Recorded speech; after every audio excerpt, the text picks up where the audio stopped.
Most men are slaves to their emotions, angry, frustrated, and reactive, like children throwing tantrums in a world that demands maturity. If you can't control your anger, you don't control your life. Period. Let's get one thing straight. Anger isn't the problem. It's what you do with it. Society will tell you to suppress it, to smile through the frustration, to be nice. But that's bullshit.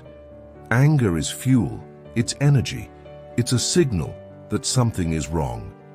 The problem isn't the emotion, it's your inability to channel it effectively. If you're constantly blowing up at people, stewing in resentment, or letting frustration derail your focus, you're not just failing others, you're failing yourself. You're letting your emotions control you instead of the other way around. And in a world that rewards discipline and punishes weakness, that's a death sentence. This isn't about becoming a robot or pretending you don't feel anything. It's about mastering your emotions so they work for you, not against you. It's about turning anger into action, frustration into focus, and chaos into clarity. If you're ready to stop being a prisoner of your own mind, here's how you do it. Number 1, recognize the trigger, not the excuse. The first step to mastering your anger isn't about suppressing it or pretending it doesn't exist. It's about dissecting it, tracing it back to its roots and understanding what's really fueling the fire. But here's the uncomfortable truth. Most men don't actually know why they're angry. They lash out at their boss, snap at their partner, or curse the driver who just cut them off, convinced that these external forces are to blame for their frustration. They say, "He made me mad," or "She always does this." But that's not ownership, that's cowardice. Anger is rarely about the obvious. It's not about the criticism from your boss, the dismissive comment from your spouse, or the reckless driver weaving through traffic. It's about what those moments represent to you. When your boss questions your work, it's not just about a critique. It's about feeling unappreciated, as if your efforts are invisible. When your partner seems distant, it's not simply about a missed conversation. It's about the deeper fear of being unloved, unseen, or unimportant. And when some guy cuts you off on the highway, the anger isn't about his bad driving. It's about the helplessness, the lack of control, the feeling that the world is against you. So here's step 1. Stop lying to yourself. Stop reacting blindly to the surface-level provocation and start digging deeper. The next time you feel that unmistakable heat rising in your chest, that clenching of your jaw, that tightening in your fists, pause. Don't just ride the wave of rage, interrogate it. What's really happening here? What am I truly upset about? Is this anger about this moment, or is it about something much older, much deeper? Is it an echo of past wounds, of not being heard? As a child, of being overlooked, of being powerless when it mattered most? This is not about justifying anger. It's not about excusing it, indulging it, or letting it own you. It's about understanding it. Because here's the truth. If you don't understand your anger, you will never control it, and if you can't control it, it will control you. It will dictate your actions, poison your relationships, and trap you in an endless cycle of frustration and regret. But when you recognize the real trigger, when you see the story you're telling yourself, then and only then do you have the power to rewrite it. Number 2, channel the energy, don't let it consume you. Anger is energy. It's a fire burning in your chest, an electric charge surging through your veins. It's raw, untamed, and demanding to be unleashed. And like any energy, it doesn't just disappear. It must go somewhere. Most men let it control them, turning them into reckless, self-destructive beings.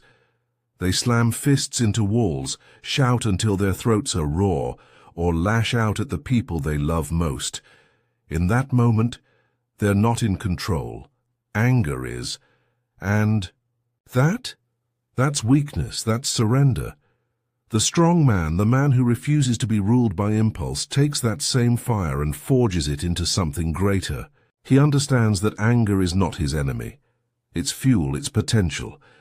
When the frustration surges, he doesn't allow it to dictate his actions. He harnesses it. He transforms it. He runs until his legs burn and his lungs scream for air. He lifts until his muscles tremble under the weight. He picks up a pen and writes with such intensity that the words carve themselves into his future. He takes all that rage, all that bottled-up aggression, and converts it into momentum, into progress, into power. But this isn't just about blowing off steam. This is about sharpening your focus. Anger, left unchecked, blinds you. It locks you in a loop of frustration, making you see only obstacles, only the problem. But when you take control, when you channel it into action, you break free. Your vision expands. You start seeing not just what's wrong, but what can be fixed. You stop reacting, you start strategizing, you start winning.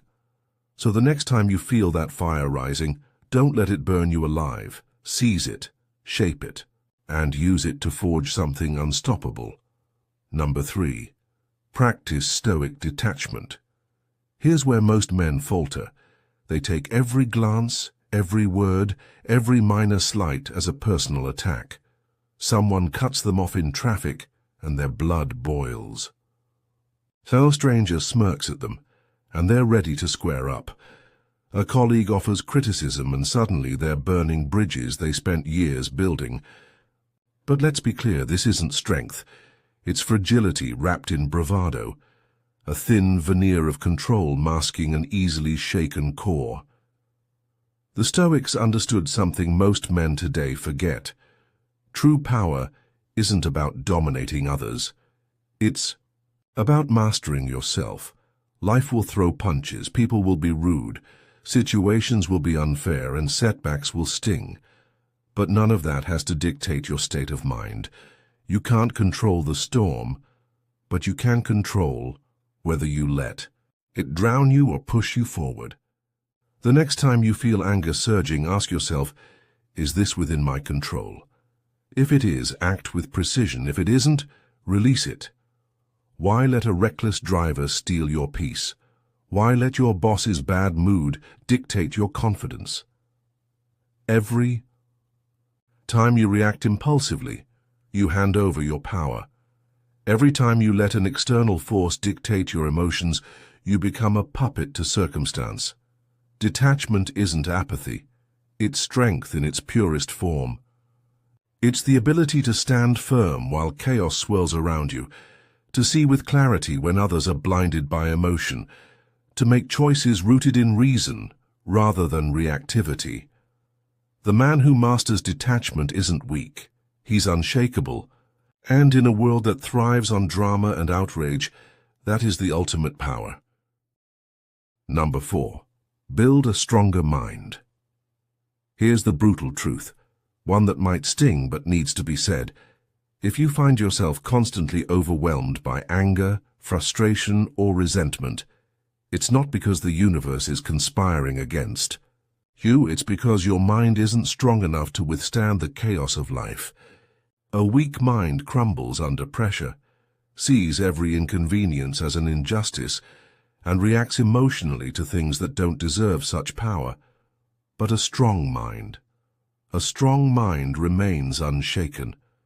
It doesn't flinch when confronted with setbacks, nor does it crumble under criticism. It stands firm, not because life is easier, but because it has been trained to endure.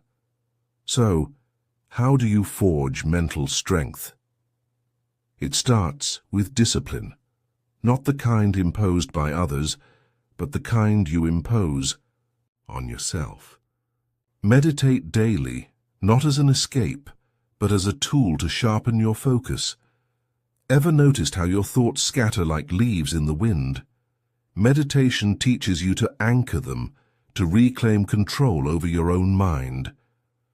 Read philosophy, not to impress others with big words, but to understand the depth of human struggle and resilience.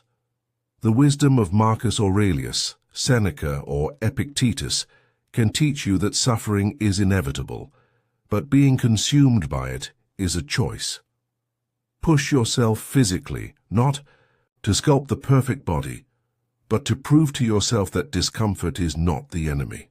When your muscles burn, when your lungs scream for relief and yet you push forward, that is where real mental strength is built. A stronger mind doesn't mean you'll never feel anger or frustration. You will. But the difference is, those emotions won't own you. They won't dictate your actions or cloud your judgment. When life throws adversity your way, and it will, you won't break. You'll stand firm with clarity, resilience, and the quiet confidence of someone who has already endured far worse. Number 5. Take responsibility for your life. At the end of the day, your anger belongs to you. Not your boss, not your partner, not the world. You. No one else is responsible for how you feel or what you do with that feeling. Life will throw obstacles in your path. People will frustrate you, betray you, disrespect you. The world will not always be fair. But what are you going to do about it? This is where most men stumble. They point fingers at their boss for not giving them a raise, at their partner for not understanding them, at society for not making things easier. They stew in resentment, convincing themselves that the universe is conspiring against them. But here's the truth. Complaining is easy, change is hard. And when a man chooses blame over action, it's not just weakness, it's cowardice. Real men don't wait for someone else to fix their problems. They don't wait for a lucky break, a handout, or the perfect moment. They step up. They own their choices, their failures, their anger. They channel that fire not into excuses but into action, especially when it's hard, because the man who takes responsibility for his life is the only one who can change it. Conclusion. If you're tired of being ruled by your emotions, it's time to step up. Anger isn't your enemy, it's your teacher. It's showing you where you're weak, where you're insecure, where you need to grow. The question is, are you going to listen? This isn't about becoming perfect. It's about becoming stronger. It's about taking control of your life, one decision at a time. So the next time you feel that heat rising in your chest, remember, you have a choice. You can let it destroy you, or you can use it to build something better. The ball's in your court. What are you going to do with it? By the way, if you're ready to level up and take control of your life, hit that like button, subscribe, and let's get to work. Until next time.